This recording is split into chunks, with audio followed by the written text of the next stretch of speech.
Je ne sais pas si je simplifierai. Bonjour à tous. Je vois quelques visages amis qui m'ont probablement déjà entendu dans des cercles plus restreints et je les prie par avance d'excuser les éléments de redite. Mais dans le fond, vous savez, je crois que les messages à certains moments sont incontournables et dans le fond, le fait de dire des choses qui se ressemblent, qui évoluent avec le temps mais qui s'inspirent d'une même réalité ou d'un même diagnostic contribue, le cas échéant, à l'évolution de la chose. Alors, Édouard, tu as mentionné la collaboration entre les régulés et les régulateurs pour une smart regulation.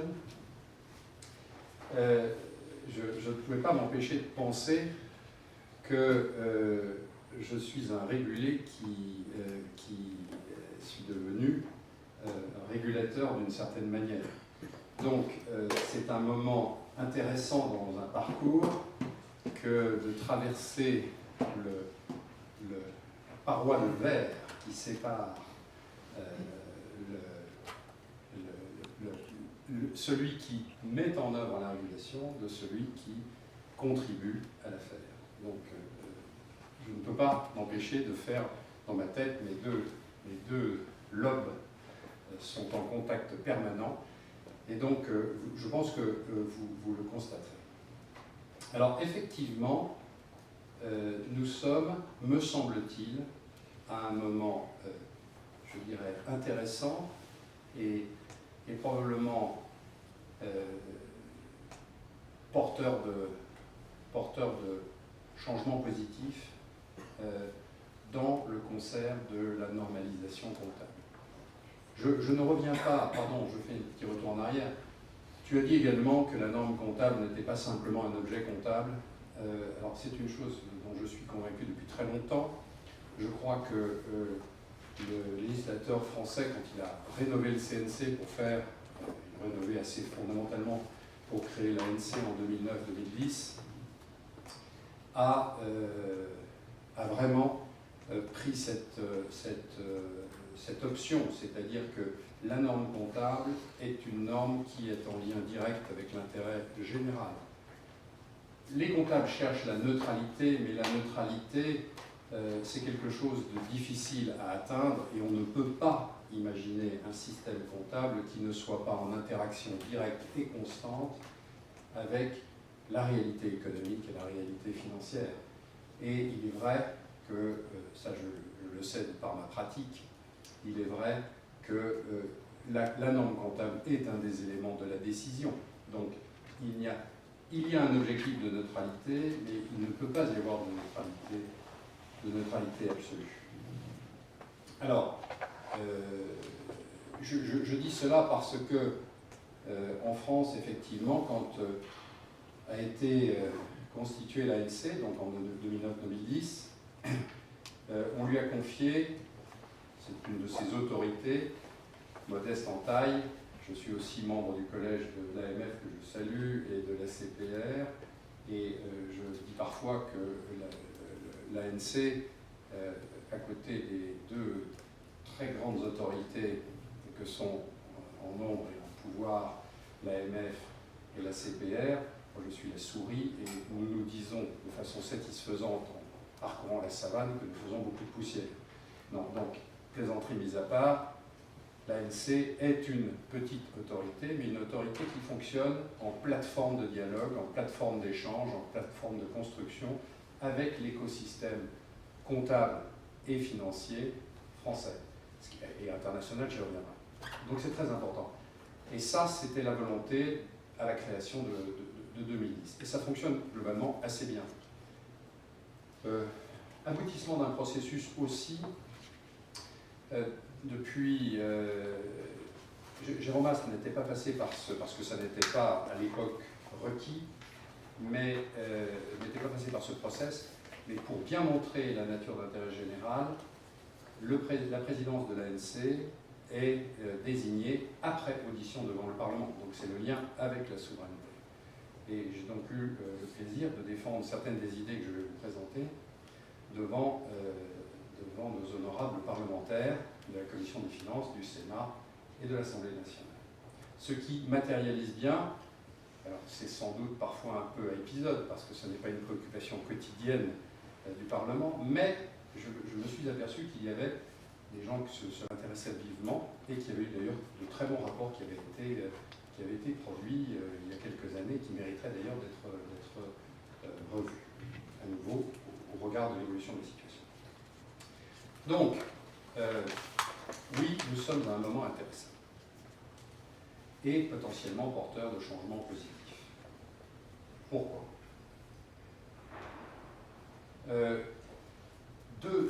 Deux ou trois éléments essentiels dans le panorama. Je crois que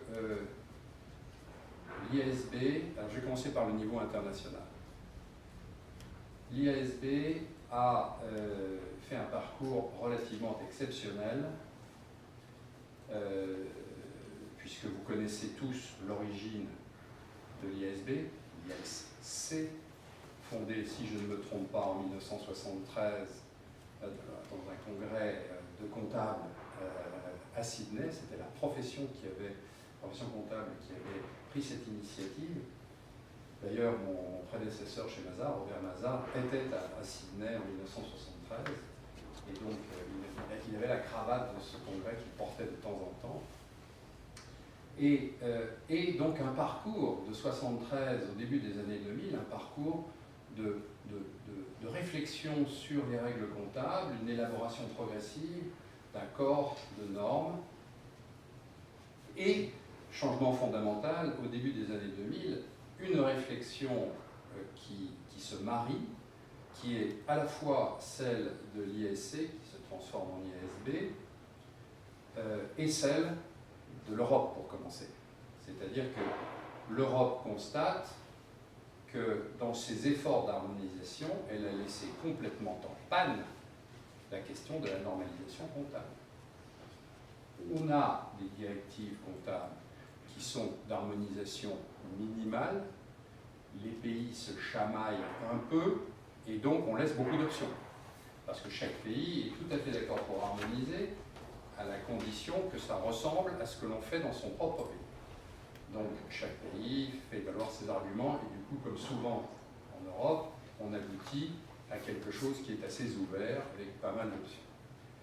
L'effort ne doit pas être moqué, mais il faut en voir les limites. Et avec l'euro, avec l'intégration des marchés financiers, et à l'impulsion de IOSCO en particulier, il y a une véritable réflexion pour dire, mais l'Europe en particulier, peut-elle vivre avec des langages totalement différents? Rappelons qu'à l'époque,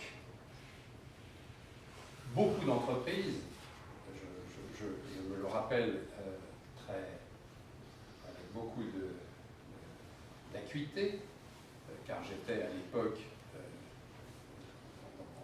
dans l'audit et le conseil,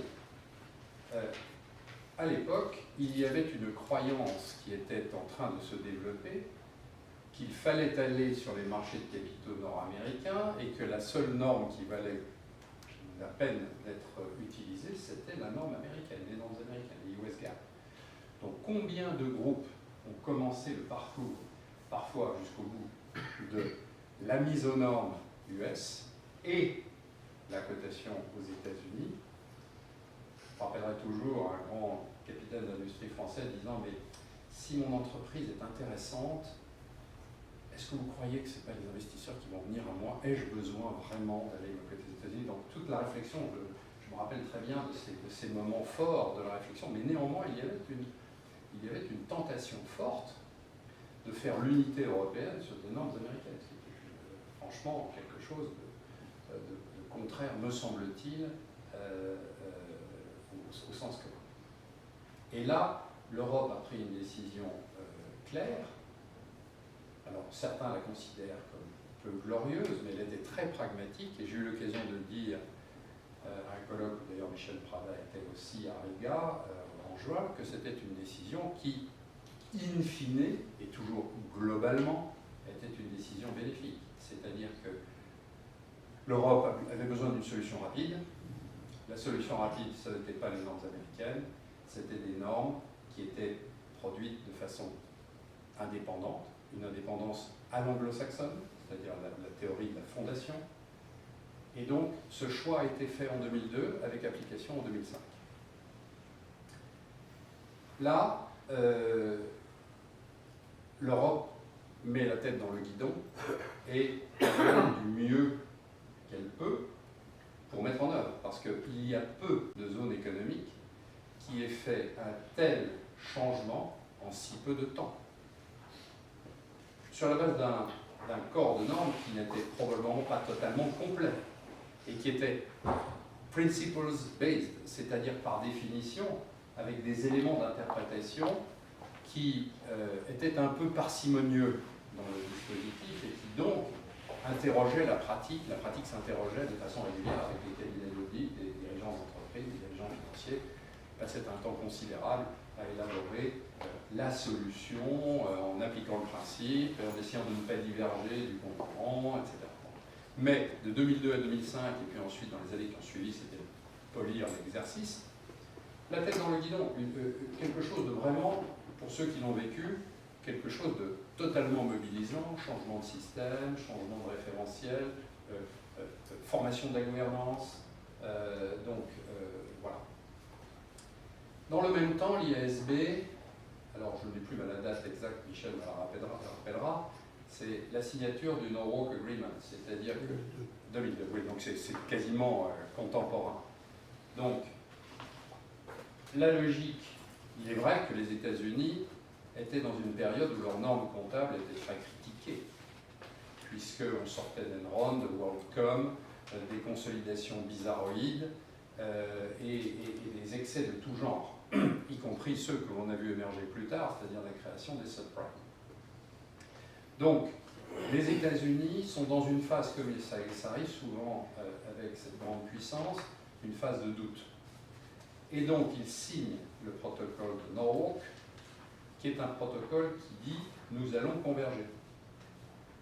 Donc l'IASB, qui a le soutien de l'Europe, et le FASB, qui traite le continent nord-américain, dit « nous allons faire des efforts pour converger ». Et ça a duré une bonne douzaine d'années.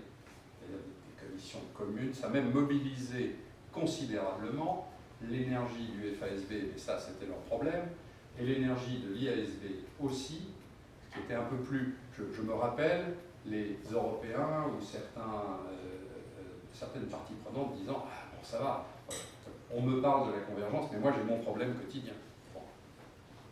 Donc, puisque j'applique. Donc là, une décision fondamentale, qui est d'ailleurs bénie par les dirigeants de la planète à l'occasion d'un G20, je ne sais plus lequel, est-ce que c'est celui de 2009 ou c'est celui de 2009. Donc le G20 dit, c'est logique, ce serait mieux pour la planète, post-crise, d'avoir un jeu unique de normes comptables de bonne qualité. Donc, quelque part, un coup une bénédiction à une initiative qui avait été prise. Dans le même temps, l'IASB, assez logiquement, parce que dans le fond, vous savez, des normalisateurs puissants, ayant la force de frappe, il n'y en a pas beaucoup. Le FASB en est certainement un. L'IASB était en puissance, celui-là. Il a d'ailleurs, entre 2002 et aujourd'hui, il a développé une véritable puissance normalisatrice, c'est-à-dire des équipes. On peut discuter de la qualité de certaines normes, mais il y a véritablement des équipes. Après, le pilotage culturel et le pilotage politique, c'est autre chose. Mais en revanche, il y a une véritable force normalisatrice. Donc, dans le même temps, l'IASB, assez logiquement, regarde les autres acteurs, les contacts, et conclut avec ces pays, un par un, des accords visant à dire, écoutez, si on va vers une convergence, il n'est pas illogique que vous contribuiez au travail de l'IASB. Alors, avec des nuances subtiles, qui sont très bien reflétées dans un petit livre que l'IASB à la Fondation, je crois, a publié sur quels sont les pays et quel est le statut dans chacun des pays, il y a quand même un grand mouvement. Donc voilà, c'est ce que j'appelle l'ère 2002, 2013, 2014, la grosse dizaine d'années au plan international. Pendant ce temps-là, les autres normalisateurs sont dans une position qui n'est pas facile. Donc ils se réforment, par exemple l'ANC.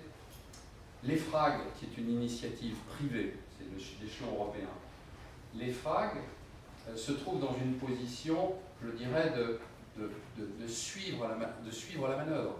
C'est-à-dire que la Commission demande à l'EFRAG un conseil, c'est un Technical Expert Group, donc à l'époque, qui fondamentalement a pour objet de dire à la Commission, père gardez-vous à droite, père gardez-vous à gauche, attention, mais globalement, ils ont d'abord des moyens relativement modestes, c'est plutôt une émanation de gens qui viennent de la profession ou des entreprises et qui passent du temps, mais pas à plein temps, sur ces questions, et qui donc font du mieux, ces personnes font du mieux qu'elles peuvent, mais la puissance de frappe n'est pas la même, et ils sont un peu en retard de phase. C'est-à-dire qu'ils ne sont pas tellement proactifs, ils n'anticipent pas, c'est logique, les questions. Le centre de décision se trouve quelque part dans les discussions sur l'agenda de convergence entre l'IASB et les États-Unis. Je pense que c'est une description relativement objective que de dire cela. Les Français, les Allemands, les Anglais sont dans des positions un peu différentes, ils se coordonnent, ils essaient de se parler, mais disons que bon, c'est pas couronné d'un succès fou, et donc on prend les choses à la base. Par exemple, l'ANC est réformée, je l'ai dit tout à l'heure. Et ça, ce sont des mesures qui prennent du temps à mettre en œuvre.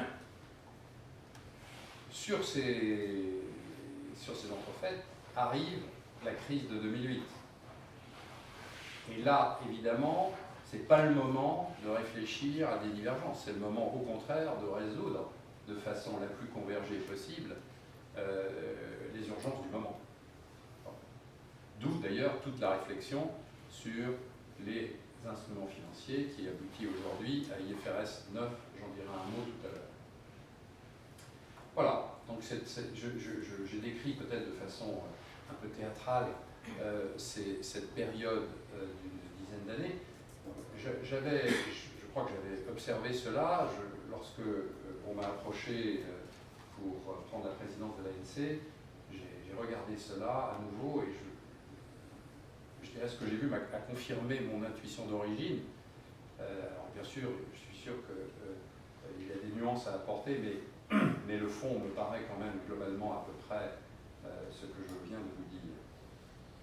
Alors, novation, et c'est pour ça que ce cycle-là, à mon avis, vient de se, entre guillemets, terminer. Alors, c'est un cycle de vie bouddhiste, c'est-à-dire qu'il va y avoir de la métempsychose dans l'air, c'est-à-dire qu'on va se rénover. On va se rénover et revivre à partir des éléments. On ne meurt jamais totalement, mais évidemment, ce n'est pas du tout aussi marqué que ça. Mais pas du tout.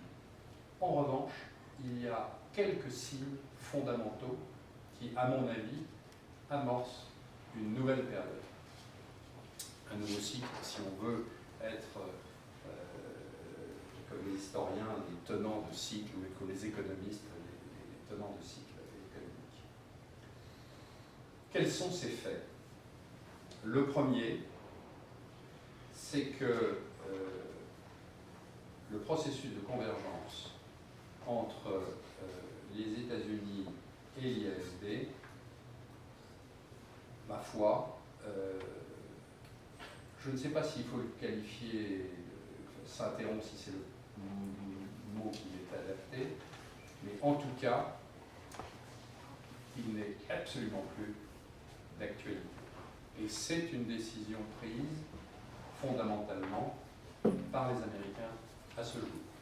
Alors, je pense que les Américains sont être divisée sur ces objectifs-là. Vous avez toujours une aile qui est relativement je ne vais pas dire isolationniste, mais relativement US-centric, et puis vous avez une aile plus internationale qui se déplace beaucoup et qui a tendance à dire attention, attention, attention. Mais là aujourd'hui, je pense que nous sommes dans une phase aux États-Unis où le US-centric est en train a pris le dessus récemment, et on verra comment cela évolue. Mais aujourd'hui, d'ailleurs, il n'y a pas que dans les normes comptables qu'on le voit, on le voit dans de nombreux domaines. Donc l'impérium, c'est pas une critique, l'impérium est en action et est confiant de sa solidité et de sa robustesse. C'est normal. Moi, je ne vois rien je serais américain, j'aurais exactement la même position, donc je ne suis pas du tout critique. Et néanmoins, on le voit tous les jours, le FASB et l'IASB se parlent, mais ne se parlent pas pour faire ensemble. Alors, dans le langage, il est clair qu'on ne renonce pas à l'objectif G1, mais en revanche, le terme devient difficile à percevoir. Et par ailleurs, dans les réunions auxquelles j'assiste, alors je n'en vois que quelques-unes, et les réunions de normalisateurs, les réunions mondiales, ou les réunions du G9, G10 des grands normalisateurs, où d'ailleurs l'IASB a eu la gentillesse de convier, je vois bien que nos amis américains, qui sont des gens très bien, ils sont là en cousin germain, ou issus de germain. Mais la propriété, si vous voulez, il y a deux branches dans la famille. Il y a deux propriétés de famille, et chacun, bien sûr, est sympathique sur l'évolution de la propriété du cousin germain, issu de germain, mais dans le fond, c'est aussi son problème. Et ma foi, alors, ils témoignent, ils donnent des opinions, ils expliquent comment ils font, mais ils ne sont pas en codécision, c'est clair, ils ne sont plus en codécision. Ceci se matérialise, et je sais que Michel Prada s'en préoccupe, ils ont aussi du mal aujourd'hui à continuer le financement qu'ils avaient donné à l'IASB. C'est-à-dire que l'IASB aujourd'hui n'a plus de ressources issues de l'Amérique du Nord, si l'on exclut celles issues des très grands cabinets. Mais là, il y a un petit... Ces grands cabinets sont globaux, donc s'ils sont américains, c'est intéressant de le savoir. S'ils sont globaux, on ne peut pas mettre les sommes du côté d'une contribution américaine, même s'il y a des subtilités et que j'imagine que dans les présentations, il est fait souvent allusion à cela.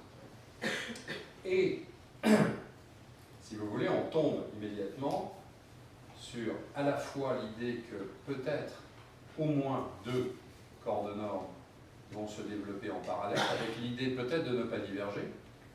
Enfin, je pense que le bon sens conduit à dire que des gens normalement constitués ne vont pas diverger pour le plaisir. Mais les machines de la bureaucratie normalisatrice sont telles que ça peut très vite arriver. À mon humble avis, ça peut très vite arriver. Donc, il faut de la sagesse dans la gouvernance des 2 institutions pour éviter les divergences. Et donc ça, c'est la première chose. La deuxième chose, c'est que l'IASB est évidemment confronté, tôt ou tard, selon l'implication des Américains, à une éventuelle révision de sa gouvernance et de ses process. Et je ne mets absolument aucune pression, je constate simplement et je partage avec vous cette situation de fait.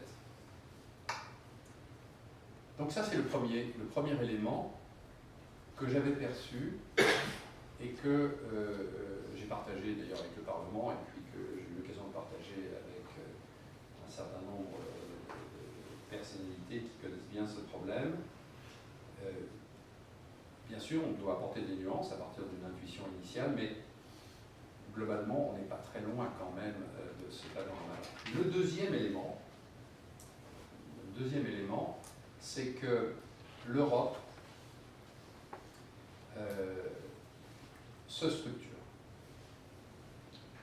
Après la période, je dirais, affaiblie de la délégation de souveraineté comptable à l'ISB, ça ne s'est pas remis en cause, mais en revanche, la contribution de l'Europe s'organise. Et il y a une réforme profonde de l'EFRAG, et si vous avez reçu Philippe Maystadt, je pense qu'il vous en a déjà parlé. Quels sont les éléments fondamentaux de cette réforme? Je suis désolé d'être institutionnel, mais c'est quand même, à mon avis, important. On reviendra au fond après. Philippe Maystadt avait fait des recommandations et dans le fond, une voie médiane a été choisie pour la réforme de l'EFRAG. 3 éléments dans cette réforme. Le premier, c'est que l'on crée une gouvernance à 2 niveaux. Le Technical Expert Group qui existait est maintenu et il a une compétence technique fondamentale. En revanche, j'ai créé un deuxième niveau qui est le board. Ce board ayant pour objectif de faire la synthèse entre ce qui remonte du TEG, donc la synthèse des éléments techniques, et des éléments d'intérêt général européen. L'intérêt général européen est quelque chose qui n'est pas très bien défini, vous vous en doutez. En revanche, la référence est claire. Donc en fait, on est sur une élaboration doctrinale à partir d'un concept qui, lui, est de niveau, entre guillemets, légal. Mais, c'est clair, c'est notre objectif. Enfin, je dis c'est notre objectif parce que je suis membre du board. Donc, première innovation, cette gouvernance à 2 niveaux.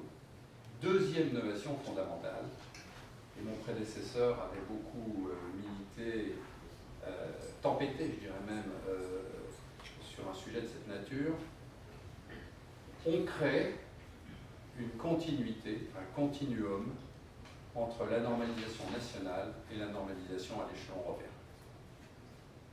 Donc ça c'est fondamental. C'est-à-dire qu'au niveau du TEG, 4 normalisateurs sont présents. Ils étaient antérieurement présents, mais sans voix, sans droit de vote. Aujourd'hui, ils ont un droit de vote. Les 4 normalisateurs sont les 4 normalisateurs les plus importants européens, c'est-à-dire le britannique, le français, l'allemand et l'italien. Et donc, ils délibèrent, ils sont à la fois membres votants et membres de liaison avec le pays, au niveau du TEG. Et au niveau du board, c'est encore plus fort que ça, puisque sur 16 membres, 8 sont issus de la normalisation nationale. Sur les 8, 4 de droit, les 4 mêmes, et 4 choisis parmi les autres pays de l'Union à raison de leur contribution à la normalisation.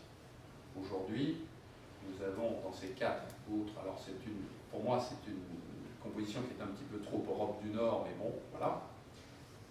C'est la Suède, le Danemark, les Pays-Bas et le Luxembourg. Donc on voit un grand absent qui est l'Espagne, qui est un sujet en soi, lié d'ailleurs à la période que l'Espagne a traversée et à l'organisation qu'ils ont choisie. Donc ils ont une organisation assez ramassée, que je connais, mais qui pour l'instant, ne leur a pas permis de lever le nez de la copie pour regarder au-delà des Pyrénées. Donc, deuxième innovation, un continuum. Alors, est-ce que ce continuum aujourd'hui est en action? Oui et non. Il est en action au quotidien parce que les normalisateurs se retrouvent autour de la table de décision, c'est quand même important.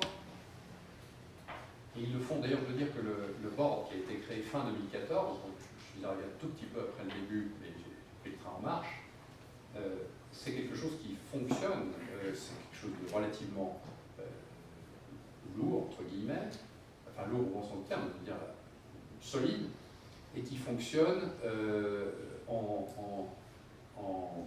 osmose avec l'ensemble des parties prenantes. Exemple, l'ISB est régulièrement invité. Michel Brada, vous étiez il n'y a pas très longtemps notre hôte, notre invité, mais il y a des représentants de l'ISB au niveau technique aussi régulièrement.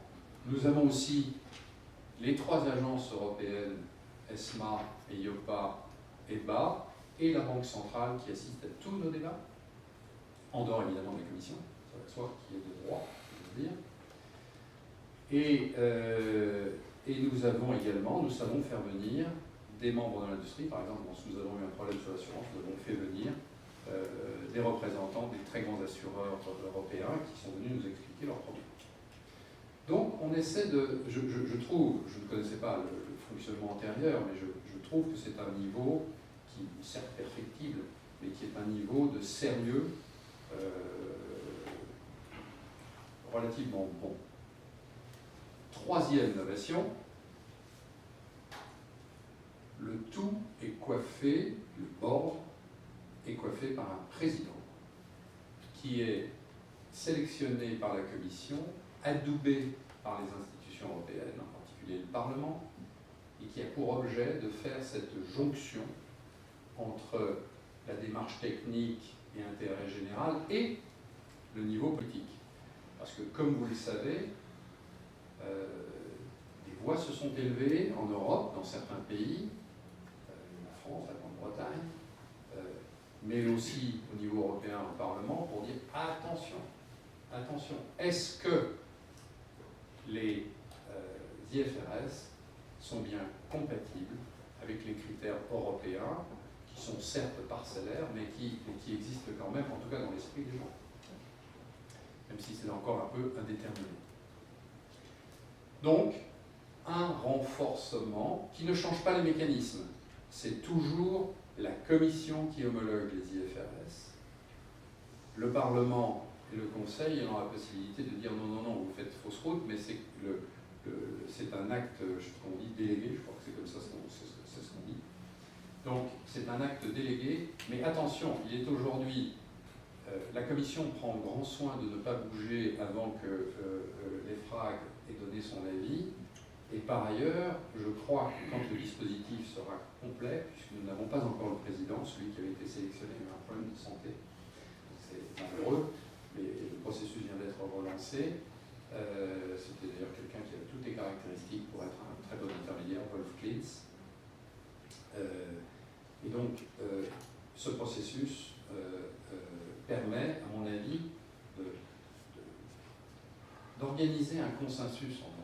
Alors, est-ce que le consensus sera toujours en accord avec ce que l'ISB souhaite en l'état actuel des choses, et avant une évolution éventuelle de sa gouvernance? Je ne peux pas le dire. Ça n'est pas un consensus de principe. Un consensus, ça se construit. Donc, l'idée du dialogue devient forte. J'avais d'ailleurs dit, alors, ça c'est le deuxième fait majeur. Le troisième fait majeur, à vrai dire, je ne sais pas si c'est... J'ai besoin de me faire une idée personnelle. Et donc, je suis en train d'organiser un déplacement en Asie pour rencontrer les 3 grands normalisateurs en janvier, Chine, Japon et Corée, pour bien comprendre comment ils voient les choses, à la fois en pratique et politiquement. Politiquement, j'entends ce qu'ils disent, mais il faut ensuite, parfois, en Asie, j'ai beaucoup voyagé là-bas, décrypter. Donc, j'ai un voyage initiatique, je ne me décrirai pas comme le Marco Polo de la comptabilité, mais en tout cas, on va essayer de comprendre. C'est pas si compliqué que ça, hein, je me rassure tout de suite, hein, ça ne fera pas la une des journaux, ça ne révolutionnera pas, on ne va pas réinventer la poudre. Donc ce troisième élément pour moi demeure un peu obscur. Ce que je sais, c'est que je n'ai jamais vu les Chinois renoncer à leur souveraineté. Donc ça, je le sais, je le vois tous les jours. J'ai fait des négociations longues avec des cabinets chinois, et j'ai rencontré le ministère des Finances à de nombreuses reprises. Tout est très policé, très gentil, etc. Mais il y a une question de souveraineté qui est pratiquement non négociable. Alors c'est parfois avec des élastiques, avec des tas de choses, mais je voudrais comprendre quelle est leur démarche par rapport à ça. Je ne parle pas évidemment d'Hong Kong ou de Macao, ça c'est autre chose.